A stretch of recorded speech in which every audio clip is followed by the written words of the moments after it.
JCB Triumph Hurdle is a terrific race for youngsters on the Friday. Rich, you are a man who is a key player in this race. Are you, with Selma Davary, one of the biggest eye catchers from the DRF, are you likely to win the Triumph Hurdle, do you feel? Well, it's an interesting race, and again, a little of what happens. So this year, I normally buy 1 or 2 3-year-olds. I normally don't buy more than that. This year, I bought 5. Part of it because it's getting harder to assess some of the point-to-point talent because they're geared up, and Davy would have a view, they're geared up to win these races and they turn out not to be so good. But we bought 5. I've got one that won't run. I'm going to save him. I had a horse called Manita, who was lovely, who finished behind a horse called Malaga, who's done very well in this country. JP owns it, who died, unfortunately. And I've got 3 left. I've got Selma Davary, as you said, or Selma Davary, sorry. I've got Charme de Faust, and I've got Madness Dell. They're all entered in the Triumph and the Fred Winter, and both Charme de Faust and Selma are entered in the Mare's Novice. My prior is to not, or American expression, sorry, my preference is to not take each other on in the Triumph. So we're debating now who's best suited to what. The highest rate of them is, as you pointed out, is Selma. She's rated 138. Madness Dell is 133. Charme de Faust, does she have a rating? What did they give her? 133 as well? Let me look. I'll look. I think they did. Look, the challenge is that on the new course, it's more of a stamina sapping trip. The challenge you have is that they're both run over the same distance on the same day, and the Fred Winter is run on the old course on the Tuesday. We'll split them up. At the moment, the most likely, and this is subject to change, but the most likely is Madness Dell will run in the Fred Winter. Selma will run in the Triumph, given her performance at Dublin Racing Festival, which I can talk about more if you want to know. And Charme de Faust would run in the Mare's Novice, where a 4-year-old has never won, by the way, but she gets 10 pounds, which is a big weight difference. Just while we're on the Triumph, because I think people would like to hear a bit more, the gist from Willie Mullins appears to be that this filly will have improved a bundle for that run. Yeah, she would have. It was a very sharp and quick preparation. So just so you know, I normally buy my fillies or my horses, not just fillies, in France between now and July. And then Willie can get them, let them down for a bit, and then bring them up in the way he normally trains them. She came to us in November, I think. So she'll have been trained by somebody else, and Ben might have a view. She'll have been trained by somebody else. She'll have been, we don't know how much work she did. I mean, in Woody's yard, you can see, when they're coming through, she's done this many too big, she did this fast work, you didn't know. So we kind of left her alone. And like most French fillies, or French horses, she was quite sharp, gave her some time. She wasn't clearly needed that run at the Dublin Racing Festival. What she did, as Woody said himself in the article in the Sporting Life, between the home turn and the second last was incredible. And Paul said, I thought she was going to win. And Paul said, I asked her for one of the second last. She took a deep breath and she took a big blow afterwards. So you've got to be comfortable with that. But I think she is a sharp filly. That's the challenge. That course takes getting on the Friday. So we'll see what happens, but we're going to split them up as my prior. Now, that being said, we could run 2 in the Triumph, but I'd like to try and win the Mare's Novice. I think Bambino Fever is a very, very fine horse, but having to give one of those 2 10 pounds would be a challenge, I think. Okay. Selma's around 7-2 for the Triumph. Charme de Faust is around 10-1, and to be honest, the other one is any price you like, around 33-1. Madness Dell, I think, is probably most likely, as I said, for the Fred Winter. Okay, and just in a word, which this is a horse you really like, Varia. Varia is a good horse. Selma, Goliath de Burle, who David will talk about the sire, is the sire of the moment. She ran brilliantly, recommended highly from a trainer I buy from a lot. And she was bloody Jesus expensive. So hopefully she's good. How much was she? I'm not going to say, but she was expensive. Yeah. Okay. For what it's worth, Ruby Walsh is talking about her as being a future champion hurdler. Okay. All mares. I think she's next year's horse, no matter what. She needs to fill in. To Lydia's point, I think she is next year's horse, but hopefully she nicks the Triumph in the meantime. Okay. Will she be in cheap pieces in the champion hurdle or not? Forget about it. I'd better in the Fred Windsor because she is sharp. Davy, you got a mention there by Rich about the pedigree. Is this a horse on paper who should have cost a lot of money? Not necessarily on paper, but that's the beauty of Ricci. He goes to have a look. He can see it, whereas I have to look, or people like me have to look at what potentially is there. Whereas Ricci will look visually and see them run. So he bought her on her performance in when she was second in Otay, but her breeding would suggest that to me, and it's a game of, it's like a fashion show. Some people like him, some people don't, but she's by Goliath de Burle out of a Monteau mare, so it's all style.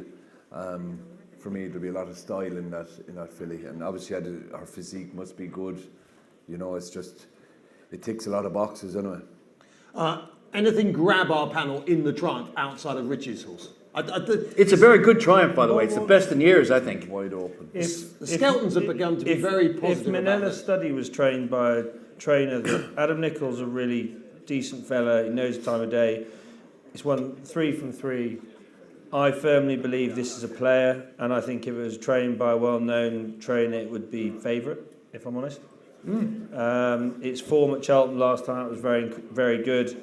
Skeltons do seem really keen on Maestro Conti.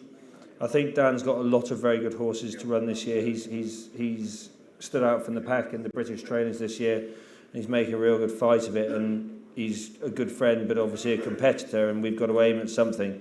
But he's very sweet on Maestro Conti as well. Okay, the Albert Bartlett is tricky. We're not absolutely sure who will run. I think the Devil You Know is going to be banging the mix as a solid stayer already.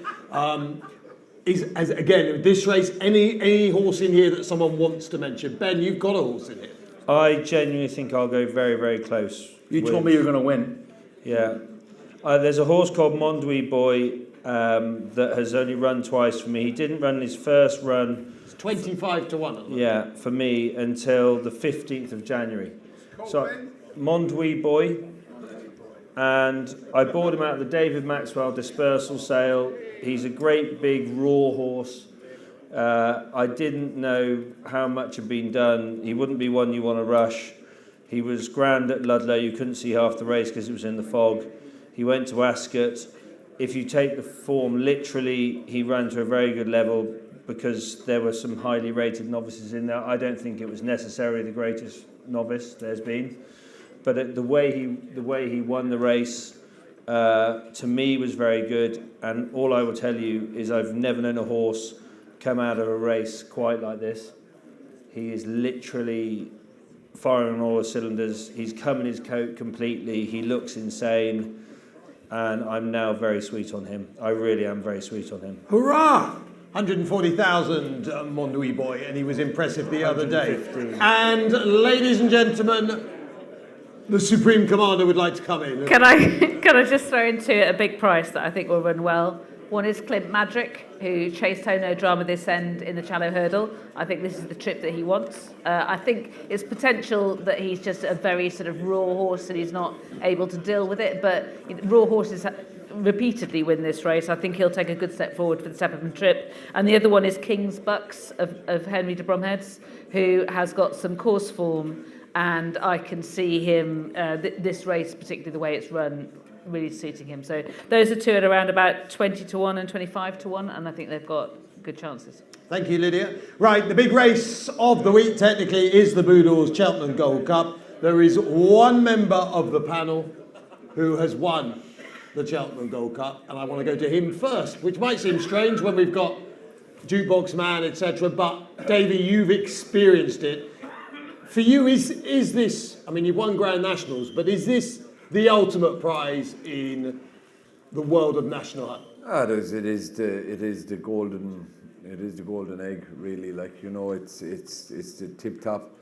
Look, you hear about Gold Cups, but until you ride in one and experience it, it's some race. Like, they will go quick for a long, long way and quicken again and quicken again. You need an exceptional horse. You need a horse to tick an awful lot of boxes to win a Gold Cup, and I was just fortunate enough to find one of them.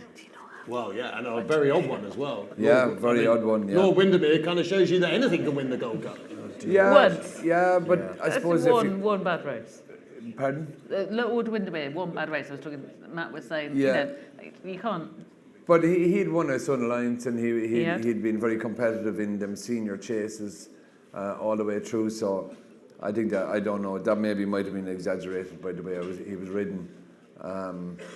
But at the same time, he won, and he was very good, and it's just an unbelievable feeling. It was different because there was a Stewart's inquiry and things like that, and but at the same time, it was unbelievable to win a Gold Cup. It really was a thing of dreams. Who do you think will win it this time? I think it'll be an English horse. I think it'll come from the. Good if you've turned up in green. It'll come from the King George, and I just have Django Boy in the back of my head. I just have it in the back of my head that he was the finisher. He was ticking a lot of boxes for me. I didn't realise, but Ben's horse is unbeaten over fences, which is an unbelievable feat, and he keeps winning. And again, it's a habit that I like with horses. Horses that just keep winning. But I just feel that Django Boy for me was aiming towards March, you know. Okay. The Arkle winner from last year hung out wide in the King George, ran on strongly after the final fence, but he didn't catch the Red Nat Ben Pauling machine that is the jukebox man. Why, Ben, will you confirm the King George form? My thoughts on the King George is that going into the race, it was supposed to be the best King George there'd been for many years.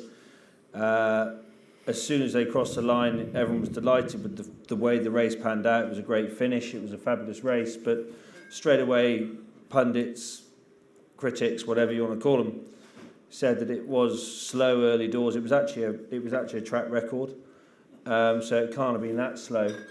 And I think it's the strongest King George before the King George, and I think it'll be the strongest King George. And I do honestly believe, if you look at the head of the market, the three horses that contested the finish at the top of the market, and it would be daft of me to sit here and say that it's a foregone conclusion and my horse is going to win or the rest of it, because this is the best Gold Cup there's been for so many years. And I keep asking myself, is that because they're just a bunch of average horses or horses that just aren't quite exceptional?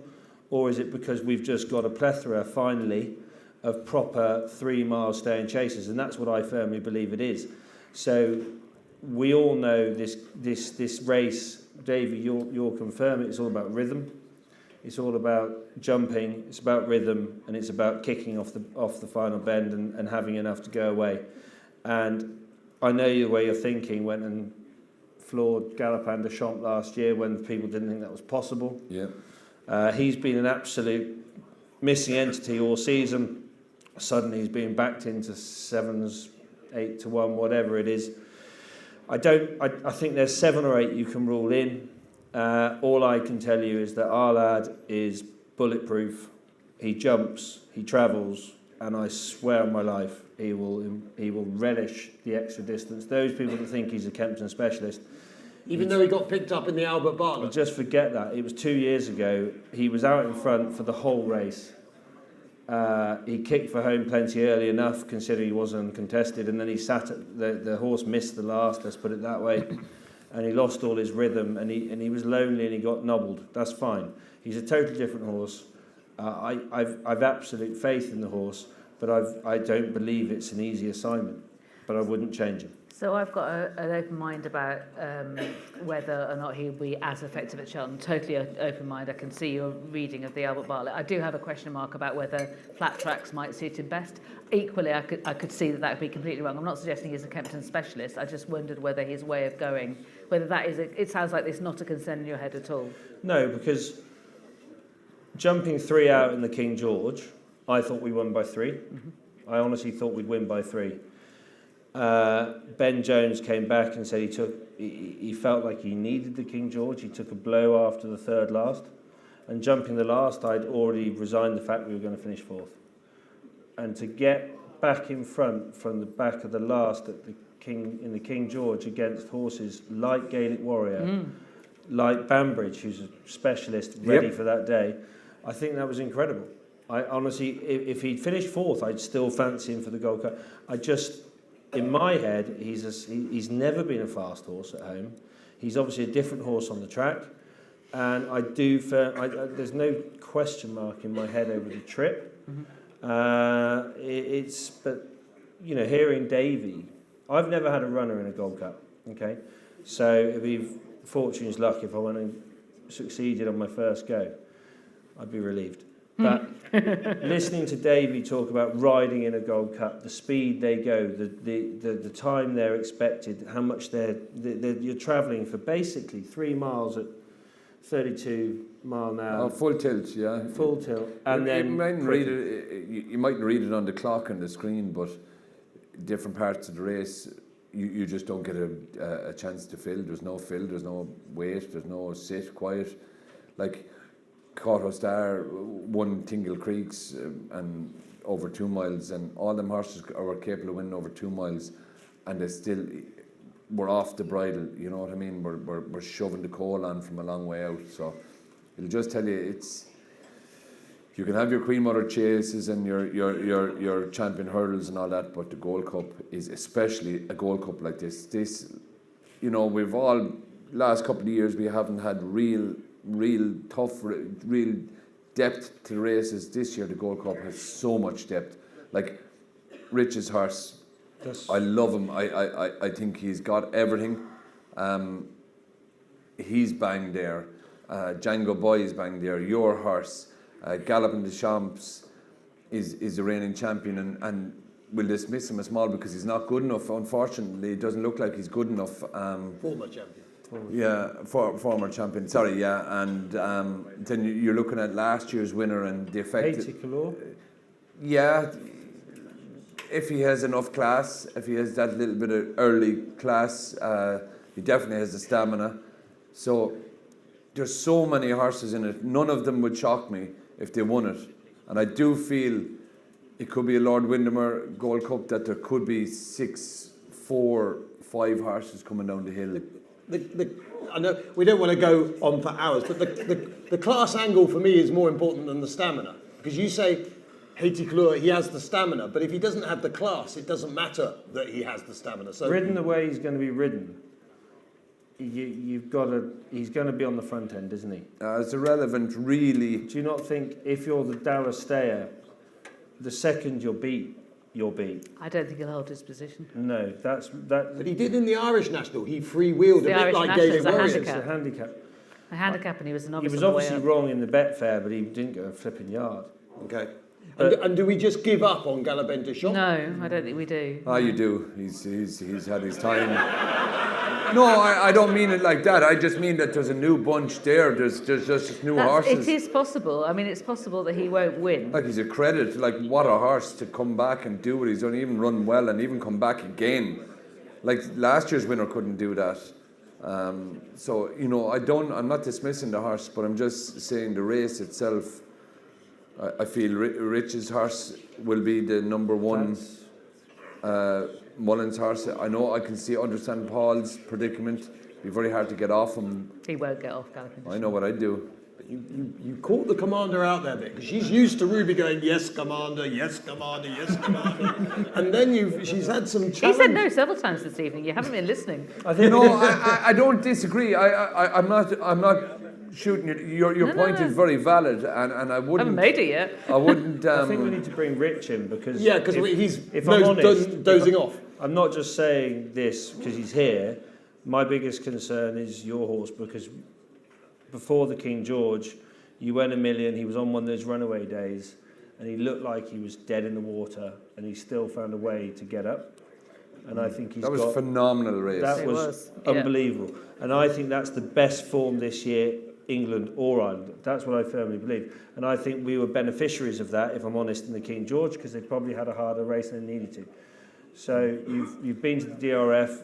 We all know that Leopardstown doesn't suit your horse. My horse hates Leopardstown, yeah. So that makes me question the Leopardstown form, because if Rich's horse finished second, that was by far his best performance, because he's a lot better elsewhere. Yeah. Look, he's a fine, thank you very much for that. He's a fine horse. And the challenge is, and I'm going to be very frank, you have an amateur riding. I love Patrick. He's ridden lots of horses for me, but he's an amateur.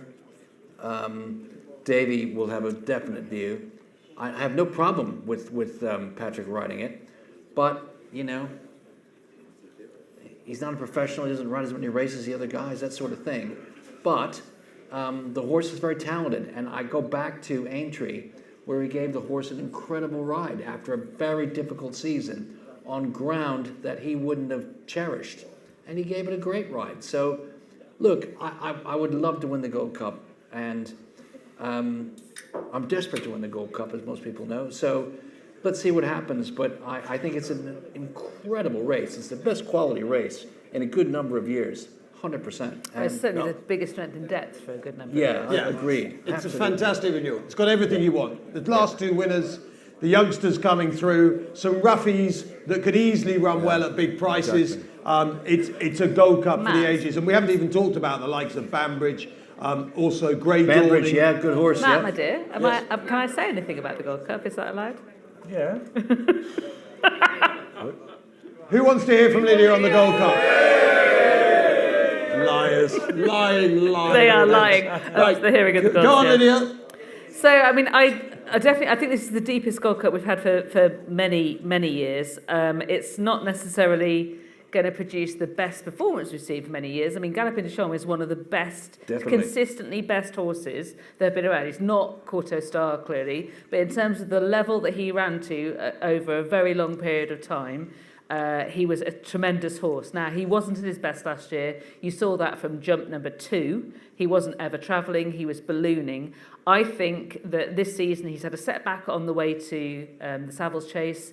They said that he came out of the Savills Chase and basically did too much and had a reaction to it. Didn't run as well in the Irish Gold Cup.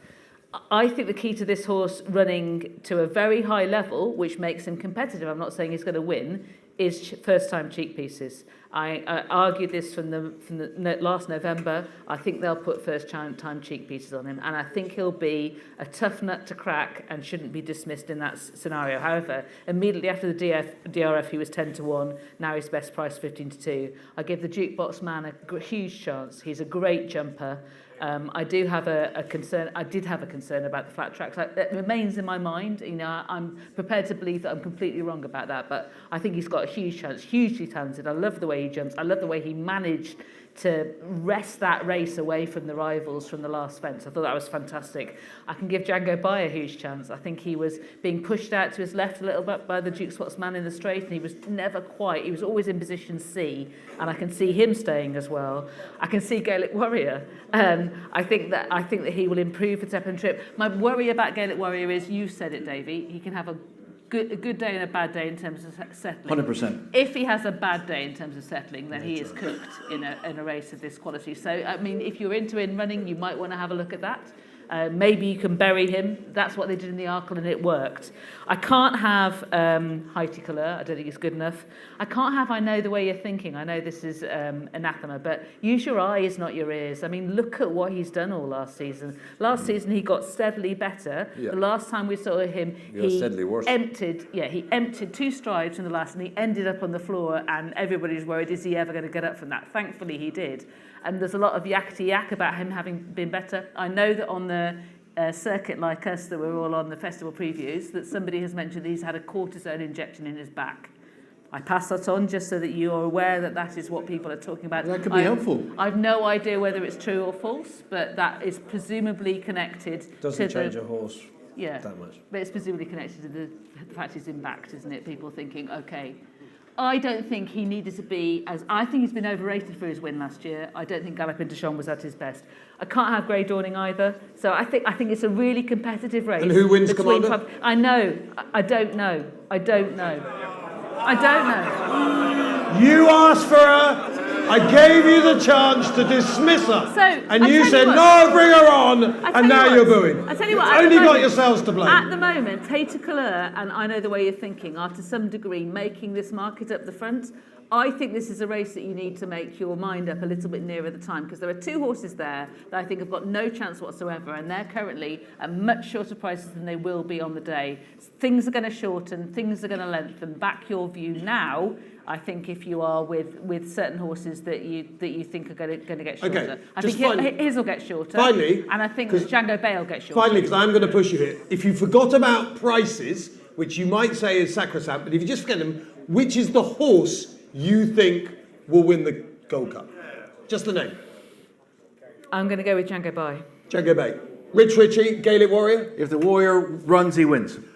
Okay. The problem is Ben thinks the jukebox man. Davy.